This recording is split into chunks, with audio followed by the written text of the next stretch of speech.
Welcome back to my film and TV channel. Yes, the bad guys are back. We've got Bad Guys 2, a PG rating, 104 minutes. If you remember, Bad Guys 1 back in 2022, so about 3 years ago as I'm recording this. The tagline for this, back in badness. Yes, well, perhaps not. Perhaps they're trying to be good this time, as they were at the end of the first one, of course. An animated heist action comedy, loosely based on the children's book series The Bad Guys by Aaron Blabey, produced by DreamWorks, of course. Michael O'Sullivan from the Washington Post summed this up. He said, "It's a larky bunch of malarkey, laced with just enough moral complexity, washed down with car chases and capers." Yes, I think Michael liked it, but not everybody did. Christy Lemire of RogerEbert.com said the whole effort feels chaotic, crammed as it is with uninspired pop culture references and way too many fart jokes, even for a movie aimed at kids. Well, they can't both be right, but perhaps one's nearer the mark for me, but perhaps a little bit over the top.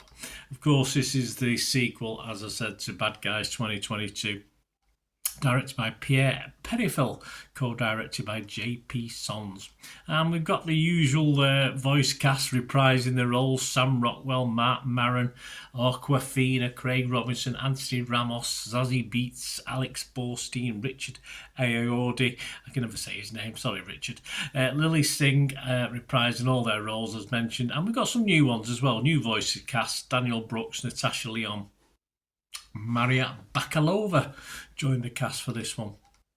What's it about? Well, the bad guys are struggling to find trust and acceptance. Well, they've been naughty. What do they expect in their newly minted lives as good guys when they are pulled out of retirement and forced to do one last job by an all-female squad of criminals? Yes, swines. This was released in the United Kingdom on July the 25th and a week later in the United States on August the 1st, 2025. So I'm doing this review on the 21st of August, so about a month later. So it took me a little time to get around to watching this. Right, we know the characters, of course we do. We know the style, we do. And again, this is a must as far as family entertainment is concerned. It'll be something you'll be looking at as family entertainment. Of course, your kids are 3 years older now, but yeah, I think there's enough in this to satisfy. The humour for me, a little bit, I think with the mention of the fart jokes there, a little bit repetitive, doesn't always work.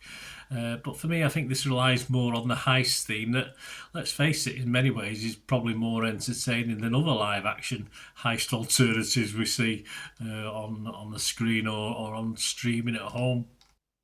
I think the opening sequences are fun, and I'd loved a little bit more on our bad guys trying to do legitimate jobs. That would have been nice little segment, 15-20 minutes. It had a long run time, this, didn't it? And that would have been nice for a couple of chapters before the heist stuff and the backstabbing and conspiracies took over. I suppose there's always this in the Bad Guys 3, but a bit more on that later on. Josh Larson from Larson on Film website said, the animated action in The Bad Guys 2 has the deftness and ingenuity of a Mission Impossible movie. Yes, I did mention live action ones, didn't I? But in terms of storytelling, this follow-up to 2022's The Bad Guys represents a step back. Yeah, so Josh, although complimentary at first, wasn't in the end, was it? Look, I'm not going to go back and watch the original. At the time, I didn't do a review of it for the channel for whatever reason.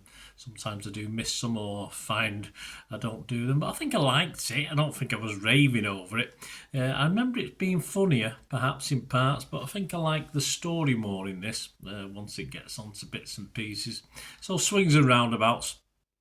And for me, it's a safe bet, perhaps as an original family watch, to say at home as well, on a Sunday afternoon or an evening, early, if there's school in the morning, of course.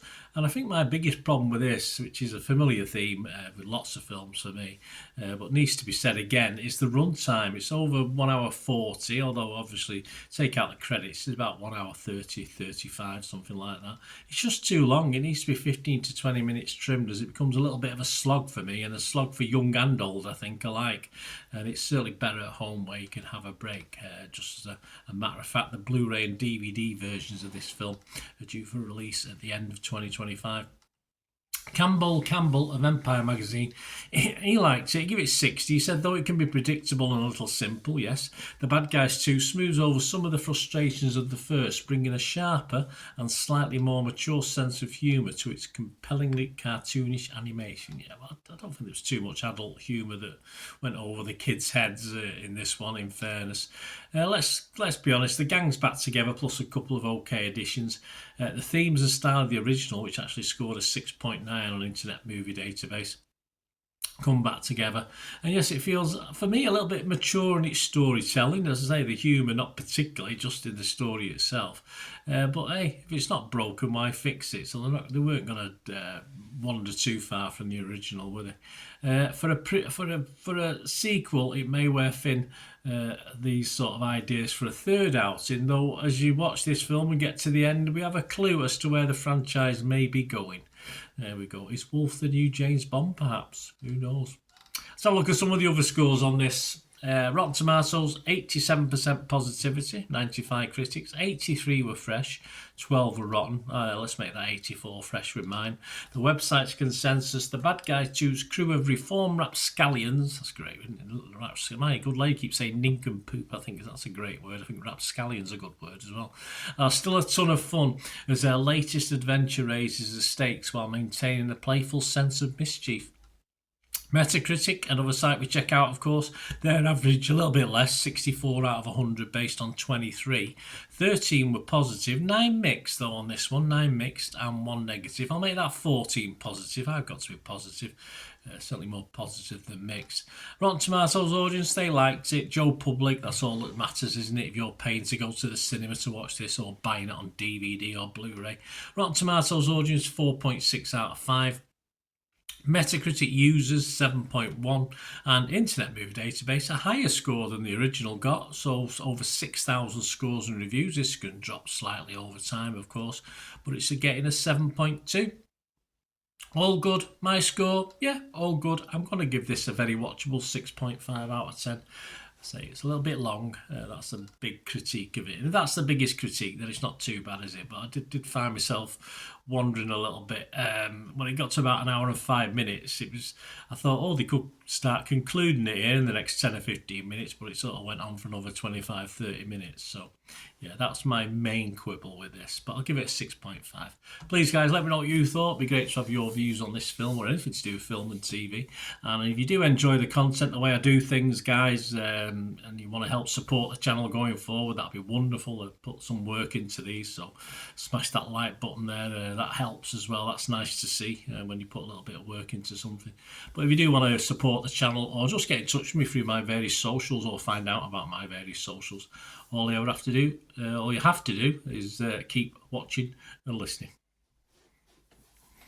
Hi again, hope you enjoyed the feature, guys. Thanks for watching. Please, if you did enjoy the content, please give us a thumbs up, and if you've not already done so, press that subscribe button. If you're not already subscribed, that'd be wonderful. It's free to subscribe, absolutely free. Also, check out my social media links if you want to follow me on TikTok, Instagram, X, Facebook. They'll all be in the description below. And my special thanks to supporters of the channel, yes, Piat6505, who have an eBay shop selling film and TV memorabilia, including posters, books, magazines. There'll be a link again in the comments section. And if you're into your football, don't forget my football stuff on Manchester City for general football fans, but mainly City fans, of course. Or if you know someone who might enjoy that, give them a kick in my direction. I'll be very, very grateful. And as ever, guys, comments on this feature is wonderful. Anything to do with film and TV is always very, very welcome. It's great to talk film and TV. I thank you, guys, for your support. Stay safe, everyone.